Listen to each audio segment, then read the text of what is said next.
korupsi. Nah sebelum itu gimana kalau kita perkenalan dulu ya. Yang pertama itu dari teman saya sendiri. Perkenalkan, nama aku Nabil Riki Indra, bisa dipanggil Riki. Aku nih Kak Desi Damayanti, bisa dipanggil Eni. Halo, aku Kak Desi Purwasari, bisa dipanggil Desi. Baik, dengan aku sendiri Dinda Ratnasibi, bisa dipanggil Dinda. Aku Tia Wulandari, bisa dipanggil Tia. Aku Willy Dekadianto, biasa dipanggil Willy. Dan ada dua lagi anggota kelompok kami yang berhalangan hadir, yaitu ada Yeni dan ada Reni. Halo, selamat datang di podcast kita hari ini. Jadi kami dari kelompok 2 anti korupsi ingin membawakan podcast mengenai anti korupsi. Sebelumnya kami akan memperkenalkan diri kami dulu. Yang pertama saya Kak Desi, bisa dipanggil Desi, dan di samping saya sebelah sana. Saya Riki. Saya Willy. Saya Eni. Hai Karinda. Dan saya Tia.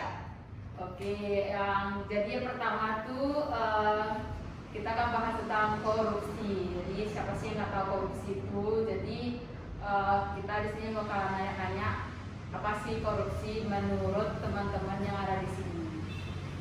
Gimana teman-teman? Aku mau nambah pendapat. Oke. Kalau menurut aku pribadi sih korupsi itu penyalahgunaan atau penyelewengan uang negara. Gimana dengan kalian? Kalau menurut aku sih, korupsi itu penyalahgunaan kekuasaan yang diberikan kepada kita. Oke, jadi yang dapat kesimpulan itu kalau korupsi itu adalah suatu perbuatan yang menguntungkan diri sendiri dengan merugikan hak orang lain. Gitu. Nah tadi kan dari teman kita udah menjelasin kan pengertian dari korupsi itu apa sih. Nah sekarang aku mau nanya dong sama kalian yang ada di sini, bentuk-bentuk korupsi itu apa sih?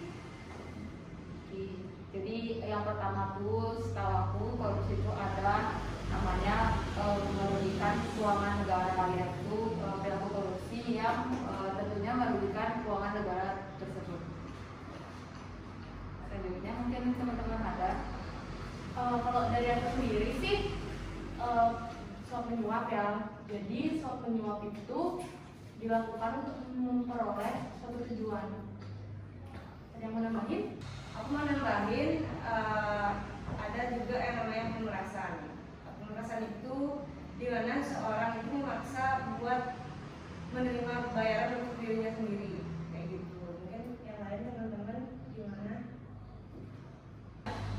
Nah, di sini aku mau namain, terus ada penggelapan. Penggelapan itu contohnya kayak menyembunyikan barang atau harta orang lain tanpa sepengetahuannya. Itu sih menurut aku. Ada yang mau namain? Tentu ada juga namanya gratifikasi.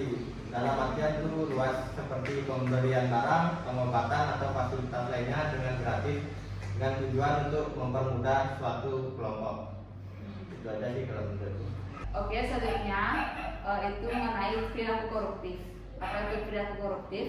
Perilaku koruptif yaitu perilaku yang secara tidak sadar dapat menjerumuskan kita ke arah korupsi itu sendiri. Nah sekarang aku bakal nanya ke teman-teman di sini, apa sih yang kita tahu mengenai perilaku koruptif sehari-hari? Mungkin yang pertama. Yang aku tahu sih perilaku koruptif itu kayak mencontek, terus titip absen. Kalau menurutku sih biasanya tuh menyalip antrian sama tidak tepat waktu. Itu aja sih. Mungkin yang lain. Nah, jika Anda akan dengar contoh-contoh yang disebut teman-teman tadi, oke, jadi selanjutnya itu kita bakal bahas mengenai faktor penyebab dari korupsi itu sendiri. Oke, sekarang kita bakalan dengar pendapat dari teman-teman tentang apa aja sih faktor-faktor korupsi itu. Mungkin dari ya. Kalau menurut aku faktor yang datang dari diri sendiri itu adanya sifat tamak dan juga moral dari seseorang itu kurang kuat. Terus faktor eksternal itu ada hukum korupsi yang lemah, terus budaya penyalahgunaan wewenang, terus yang terakhir adanya kesempatan untuk korupsi. Itu aja sih menurutku. Oke, tadi kita dengar pendapat dari teman-teman mengenai faktor Sebelumnya saya ingin mohon maaf kepada Bapak dosen dan kepada teman-teman semuanya karena tidak bisa mengikuti podcast bersama teman-teman saya karena sedang berada di luar Bali dan ada halangan. Jadi sebelumnya saya minta maaf. Pengertian korupsi. Korupsi adalah tindakan pejabat publik atau pihak terkait lainnya yang menyalahgunakan kepercayaan yang sudah diberikan kepada masyarakat hanya untuk jabatan atau kekuasaan maupun keuntungan semata. Perilaku koruptif itu menjadi 3 lingkup, yaitu lingkup keluarga, lingkup publik, dan lingkup komunitas.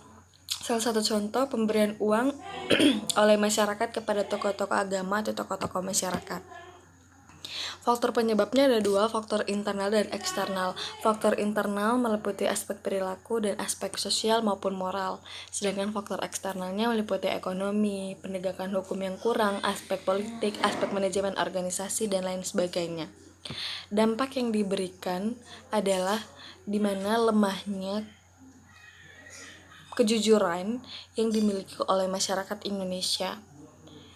Upaya yang dilakukan sejauh ini untuk kalangan mahasiswa memberikan upaya di mana khususnya pendidikan moral dan Pancasila dan kewarganegaraan yang diatur dalam pasal 37 Undang-Undang Dasar. Sisdiknas mewajibkan kurikulum pendidikan moral dan pendidikan Pancasila harus ada. Pembentukan yang dilakukan oleh pemerintah untuk membatasi korupsi dengan adanya pembentukan Badan KPK atau Komisi Pemberantasan Korupsi. Halo semua, jadi di sini saya akan melanjutkan podcast dari teman-teman saya yang sebelumnya. Nah, saya akan membahas tentang dampak masif dari korupsi. Apa sih dampak masifnya? Nah, kalau bagi sosial nih ya, bagi masyarakat, itu akan timbul sikap atau sifat koruptif. Nah, di kalangan generasi muda saat ini, karena mereka berpikiran bahwa pejabat publik saja bisa melakukan korupsi, mengapa kita tidak? Tuh. Lalu akan timbulnya rasa ketidakpercayaan masyarakat terhadap pejabat publik. Tuh. Lalu apa sih yang harus dilakukan upaya untuk memberantas korupsi? Sebenarnya hukum dan sanksi di Indonesia sendiri sudah jelas. Ada yang membahas tentang korupsi gitu. Namun lemahnya lembaga penegakan hukum di Indonesia yang membuat meningkatnya perilaku korupsi di Indonesia begitu. Saya sendiri sebagai generasi muda, upaya yang saya harus lakukan untuk memberantas korupsi yaitu dengan cara berkampanye, dan salah satunya yaitu mengikuti pembelajaran pendidikan anti korupsi yang telah dosen saya berikan kepada saya. Jadi kampanye yang saya lakukan yaitu melalui media sosial dengan tugas-tugas yang saya dapatkan dari dosen saya tentang pendidikan anti korupsi, lalu saya kampanyekan di media sosial saya, contohnya Instagram. Jadi jangan lupa untuk kunjungi Instagram saya yaitu Milo Korup, di mana itu membahas tentang korupsi dan berkampanye tentang korupsi. Saya generasi muda anti korupsi, gak zaman korupsi. Baik, sekian podcast yang dapat kita sampaikan. Mohon maaf jika terdapat kesalahan dalam suatu tim atau kekurangan dalam kelompok kami. Saya ucapkan terima kasih. Dadah.